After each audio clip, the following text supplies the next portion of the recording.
Hello there.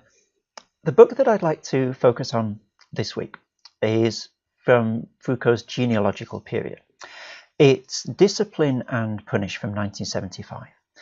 But I want to go quite a way beyond the bounds of this book because I want to lay out the different ways in which Foucault understands power. He talks about some of them in this book, but I want to add some others in as well. Because different historical periods see the dominance of different paradigms of power, and I think it's really helpful to understand the differences between them for getting our heads around how Foucault thinks about power, and then later on for bringing it into conversation with the Bible. The first paradigm does come from Discipline and Punish, and it's what Foucault calls sovereign power. Now, the notion of sovereign immediately makes us think of a monarchy, doesn't it? A king or a queen. That can be the case, but sovereign doesn't necessarily mean one person. It's any locus of power that operates in the particular way that I'm about to describe.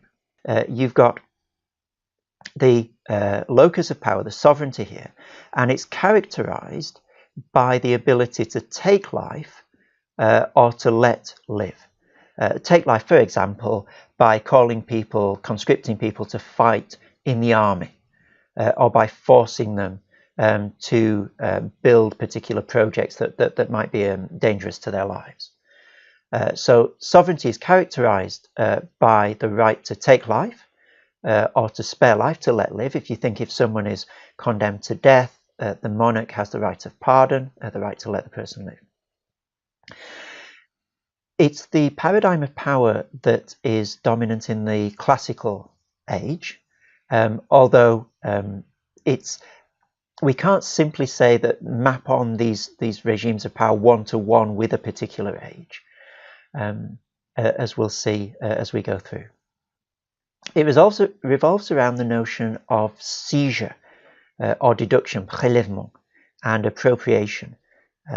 So if you think about it, the sovereign exacts taxes, exacts labour from the population, takes things away from them, crops and so forth. It asserts itself through a dynamic of command and obedience. You have to do what the sovereign says. Laws are issued, edicts are issued, and everyone has to obey them. Okay, so that's the paradigm of sovereign power. The next form of power that I want to talk about is not dealt with at any length in Discipline and Punish, but elsewhere in Foucault's writing. It's the form of power that he thinks characteristic of the Christian church. He calls it pastoral power. And as you can see in the diagram, it's got some things in common with sovereign power. Its structure is similar to sovereign power, but it's also significantly different. Let me read you the quotation on the left, and then I'll explain how pastoral power works. Christian pastorship, says Foucault, has introduced a game that neither the Greeks nor the Hebrews imagined. A strange game whose elements are life, death, truth, obedience, individuals, self-identity. A game which seems to have nothing to do with the game of the city surviving through the sacrifice of its citizens, the old Greek polis. So what is pastoral power bringing in that's new for Foucault? Well, as you can see from these multiplied arrows rather than the single arrows that I had in the diagram for sovereign power, it's much more individual. So the pastor directs individually the lives of each of the members of his flock, giving them individual advice and direction in life. And similarly, what is exacted of the individual is not, as in the case of sovereign power, simply the same rate of tax in an undifferentiated way, but an individual confession. Foucault, as we'll see next week, puts a huge emphasis on confession in his account of Christianity. And for him, it's really important that each individual confesses their sins, confesses their deepest desires to the pastor, as well as receiving guidance in life on an individual basis from him. And that's the particular way in which pastoral power works itself out, through confession and through individual guidance for Foucault. Now, moving back to discipline and punish, a form of power that emerges after the dominance of sovereign power is what Foucault calls disciplinary power. Let me read the quotations on the left to begin with. The representation of power has remained under the spell of monarchy, says Foucault. In other words, we keep thinking of power as if it were all sovereign power. Reading on, in political thought and analysis, we still have not cut off the head of the king, by which he means we need to stop thinking as if all power were sovereign power. That's not how it works. We need to cut off the head of the king. We need to get rid of that paradigm. We need to think differently about power. How do we need to think about it? We need to think about it in terms of what he calls disciplinary power. In that second quotation on the left there, he evokes a capillary power. If you think about capillaries, there are lots and lots of little vessels, aren't they? Not one huge artery or huge vein. And disciplinary power, similarly, is distributed in lots of tiny little ways. It's not the one sovereign, the one locus of sovereignty exerting power over the population through command. It's lots of little relationships of power. So the second quotation, capillary power reaches into the very grain of individuals, touches their bodies and inserts itself into their actions and attitudes, their discourses, learning processes, and everyday lives. How does it do that? Well, Foucault uses the example of the modern army.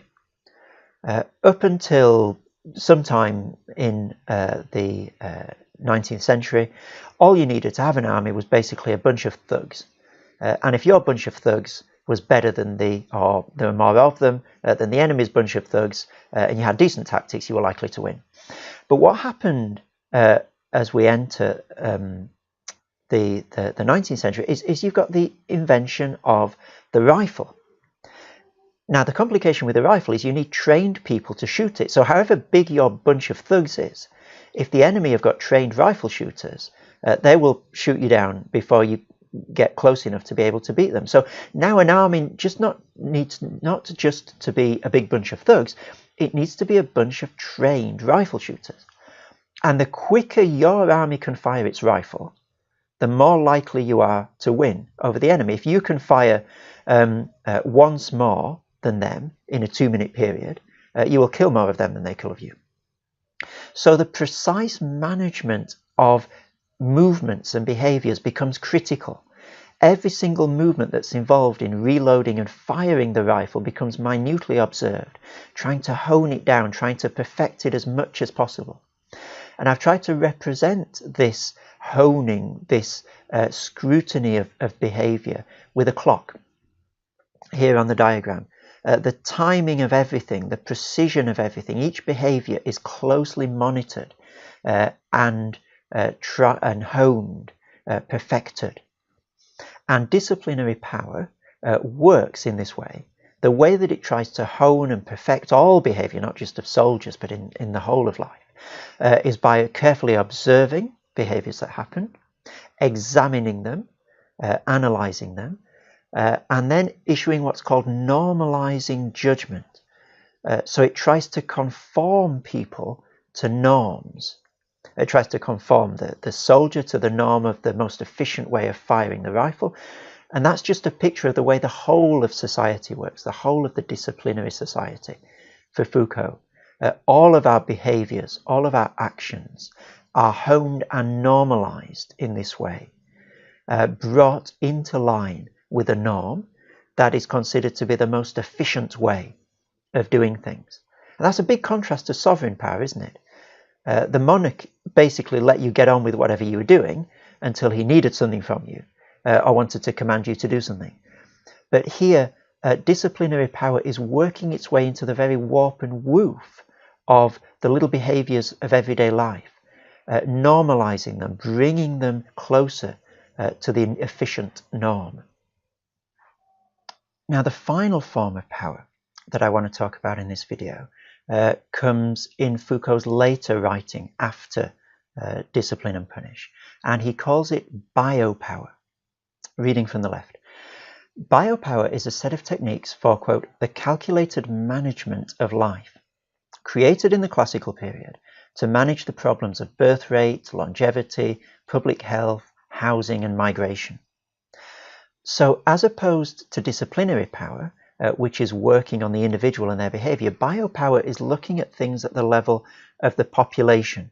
How do we control birth rate, and how do we control the population as a whole? In that sense, it's similar to sovereign power. It's looking not at the micro-individual level, but at the whole. But as a stark contrast to sovereign power, biopower is a power, Foucault says, to foster life or to disallow it to the point of death. Now, remember that sovereign power is the power to take life or to let live. So the monarch either lets you be as you are or demands something of you, demands your life of you. Biopower is almost the exact reverse of that. In terms of biopower, intervention is necessary to foster life. And if nothing is done, death results.